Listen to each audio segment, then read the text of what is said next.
Did you know that the first 3 minutes of an argument can predict if your relationship will fail? After studying thousands of couples, researchers found that those first minutes can make or break your relationship. In this video, I will share 3 things that will ensure the next fight with your partner isn't your last one. Hi, my name is Laji and welcome to my channel, What to Do This Weekend. I've been married for a few years and I'm here to help you be a better partner by sharing the lessons I've learned in my relationship. In January 2023, Lori Harvey, stepdaughter of Steve Harvey, made headlines when she revealed she was dating British-Nigerian actor Damson Idris. But just 3 months later, they called it quits. According to the official story, there was no drama or cheating. They just decided to part ways and do their own thing. This makes sense because research shows that relationships don't always break up because of cheating. In fact, cheating is usually a symptom of some other issue that needs to be resolved.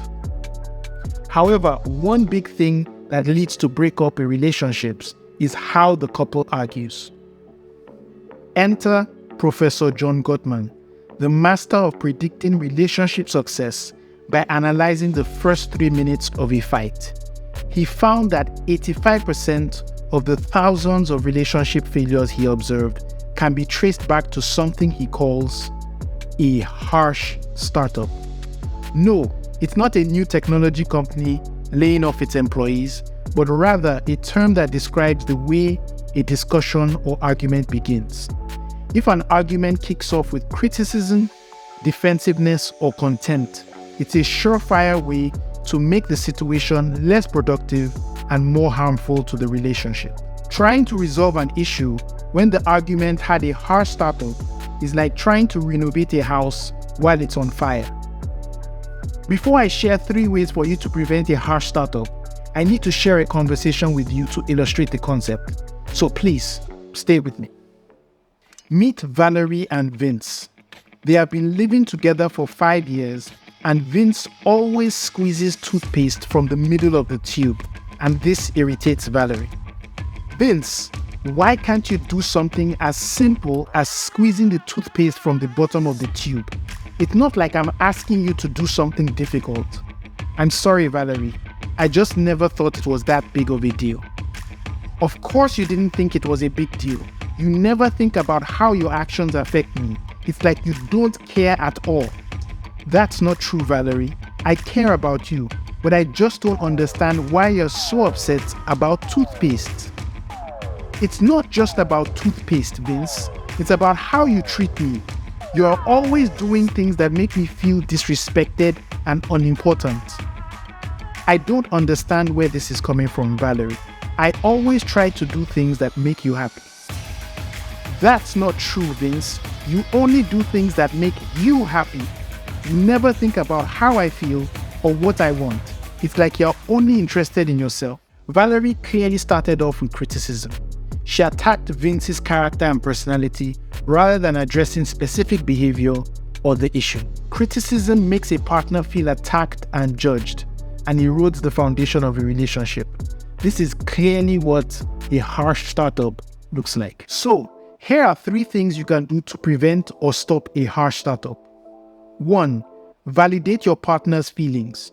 You may not see eye to eye with your partner, but that doesn't mean you can't validate their emotions. Show them that you understand where they're coming from and that you're willing to work towards a resolution. 2. Use a soft response.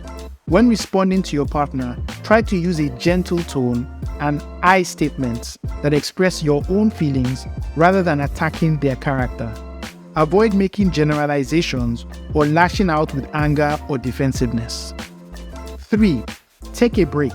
If you feel yourself getting worked up during an argument, it's okay to take a step back and cool down. This can help prevent a harsh startup and keep the conversation from spiraling out of control. Take some time to breathe, reflect on your feelings, and come back to the discussion when you're feeling more level-headed. And a bonus tip: take responsibility for your actions. If you've contributed to the argument or conflict, own up to it. Apologize if necessary and acknowledge how your actions may have contributed to the situation. With these 4 tips in your arsenal, you should be well on your way to prevent the dreaded harsh startup. In another universe, Valerie and Vince's conversation would have gone like this. Vince, can we talk about something that's been bothering me? It might seem small, but it's really been bothering me for a while. Sure, what's on your mind? It's about the toothpaste tube. I know it might seem silly, but every time I see you squeeze it from the middle, it drives me crazy. I've asked you to squeeze it from the bottom, but it still happens. I feel like you're not listening to me or respecting my wishes. I'm sorry, I didn't realize it was such a big deal. I'll try to remember to squeeze it from the bottom from now on. It's not just about the toothpaste, Vince. It's about feeling like my concerns and wishes aren't being taken seriously. It's like you don't care about me or our relationship. That's not true, Valerie. I care about you and our relationship. I just didn't realize that this was such a big issue for you. It might seem small, but it's really important to me. It's about feeling respected and valued in our relationship.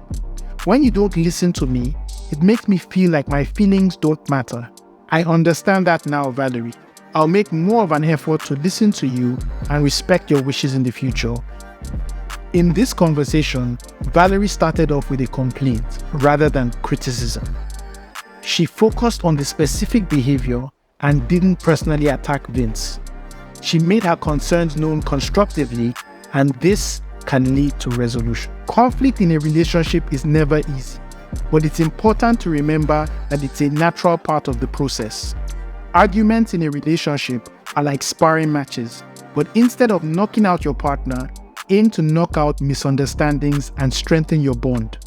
Always remember, it's the two of you against the issue, not each other.